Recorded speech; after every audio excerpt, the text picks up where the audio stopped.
여러분들이 미분양이라는 수치만 제대로 알고 있어도 적어도 하락하는 지역의 아파트를 투자하는 일은 아마 없으실 겁니다. 안녕하세요. 여러분들이 이상하다고 생각하신 적 없으신가요? 저는 아파트를 왜 짓기도 전에 파는 거지? 라고 항상 궁금했었거든요. 이렇게 아파트를 짓기도 전에 파는 것을 선분양 제도라고 합니다.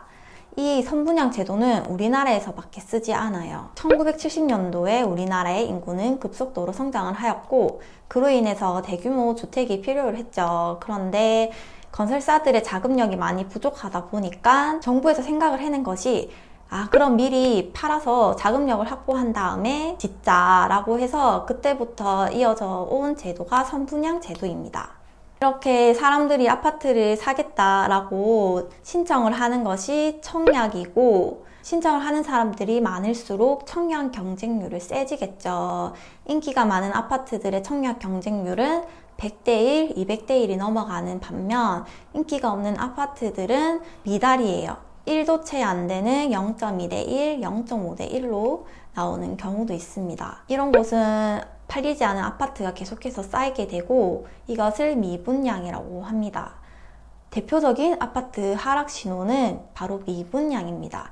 여러분들이 미분양이라는 수치만 제대로 알고 있어도 적어도 하락하는 지역의 아파트를 투자하는 일은 아마 없으실 겁니다. 그래서 오늘은 제가 미분양을 어디서 찾는지 또 어떻게 봐야 하는지에 대해서 설명해 드리겠습니다.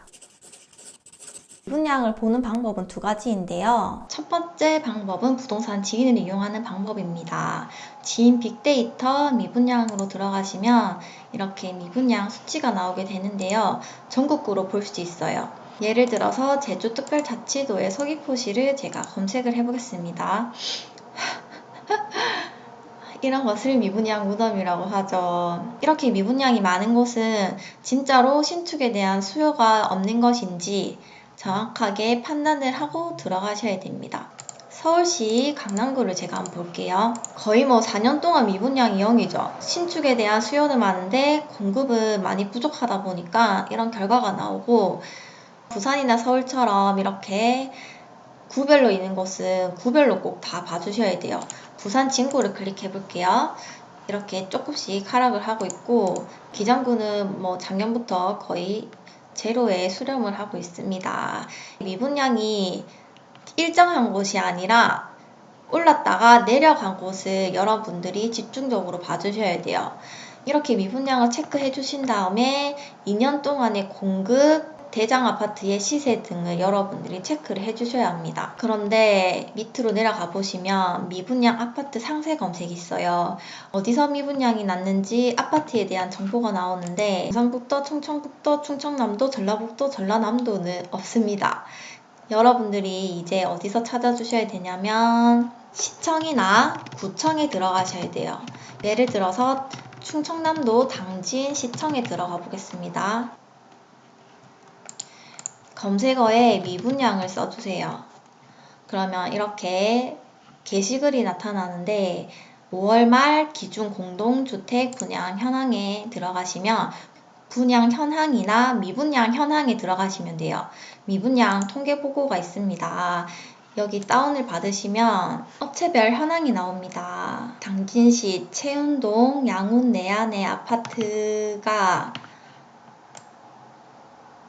준공 후에 60m 제곱 이하의 면적의 10개가 미분양이 발생을 하였고 중흥 S클래스 1차는 준공정 314네요.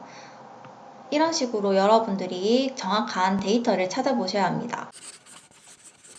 여러분, 이 수치는 정확하지 않다는 표현이 더 맞겠네요. 미분양 수치를 보실 때 주의해야 할 사항이 총 3가지가 있는데요. 첫 번째는 회사 보유분인지 확인을 하셔야 됩니다. 부산 해운대 롯데캐슬 같은 경우에는 지금 피가 2억이 넘게 붙었는데 미분양이 잡혀요.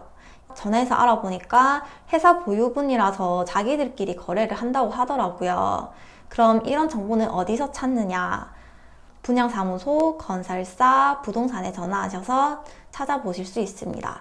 건설사는 레미안 같은 경우에는 삼성물산에 전화하셔야 되고, 이 편한세상 같은 경우에는 대림산업 등 그 브랜드에 따른 건설사들이 있어요.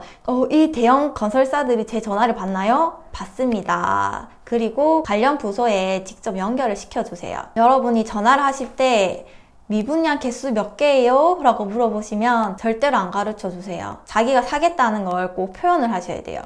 지금 분양이 안 된 것 중에서 좀 저렴하게 사고 싶다. 잔여 물건 정보들 좀 얻을 수 있냐? 라고 물어보셔야지 가르쳐 주십니다. 두 번째는 미분양 난 물건의 원인을 찾아보셔야 됩니다. 울산 남구 대명 루첸을 제가 예로 들어 보겠습니다. 대명 루첸의 건설사인 대명산업건설은 부실 시공과 여러 가지 문제들에 의해서 입주 날짜가 무려 1년이나 지연이 되게 됐어요. 그 입지 좋은 아파트에 미분양이 200개 이상이 나게 됩니다. 근데 그 당시 울산 남구의 아파트들은 이미 상승을 시작했죠. 그래서 이 울산 남구의 미분양을 대부분을 차지하는 이 대명 루첸은 신축에 대한 수요가 적어서가 아니라 아파트에 하자가 있기 때문에 미분양이 난 것이죠. 세 번째, 미분양 난 아파트의 위치를 조사를 해보셔야 됩니다. 창원의 월령부영이라는 아파트가 작년까지만 해도 미분양 무덤이었어요. 그렇지만 작년부터 창원의 아파트들은 상승을 많이 했죠. 왜냐면 이 창원이랑 마산은 사실 다른 시였어요. 그런데 얼마 전에 합쳐지게 되면서 같은 창원이라는 이름을 쓰고 있는 거예요. 이 월령부영이라는 곳은 마산이 위치해 있고, 지금 가격이 상승하는 창원의 의창구, 성산구 주변은 창원이에요. 거리가 멀기 때문에 큰 영향을 미치지 않은 것이죠. 이렇게 미분양이나 위치가 많이 먼 경우에는 시세에 영향을 크게 안 받는 경우도 있습니다. 그러니까 부산도 구별로 살펴보셔야 돼요. 동래구, 해운대구, 수영구, 기장구 되게 많잖아요.